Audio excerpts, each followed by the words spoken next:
The University of South Carolina wants $25 million to renovate its old law school, and 15 other public universities across the state have their hands out too. A bill introduced in the South Carolina House of Representatives sought to increase funding for much-needed facility maintenance for higher education in the state.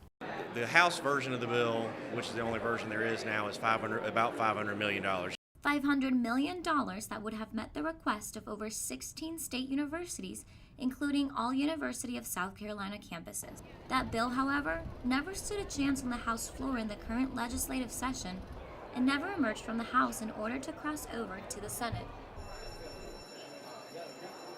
I think it's a step in the right direction because if you have to have a bill, you have to have a topic to debate. So it was introduced last year to get that conversation started. A conversation that the state of South Carolina might really need to hear.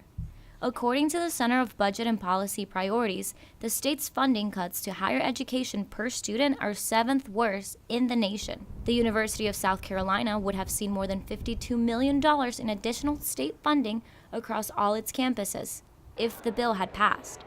But representatives of the university seem optimistic about the future of state maintenance funding.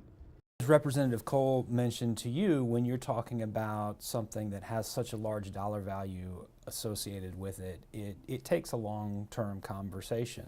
Just because the bond bill died does not mean it's the only vehicle for South Carolina colleges and universities to receive state funding for maintenance. The Senate's proposed budget would allocate a recurring $20 million each year for higher education maintenance and renovations. Those $20 million, however, would barely make a dent in the nearly $500 million that universities were asking for. They have a hard job to do.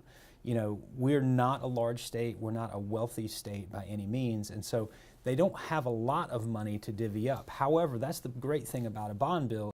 A bond bill does not take money from the budget. It works much like a house mortgage does. The state would borrow this money. In the case of the bill the House tried to pass, $500 million, and invest that in university buildings around the state. Productive conversations with people this year around the bond bill, around long-term funding plan for higher education. So I think we feel good about where we are, and you know, I think we've made some progress this year. Meanwhile, the budgeted $20 million is only a bandage. It merely assures that the universities will be back next year. For Carolina News, I'm Maria Teles.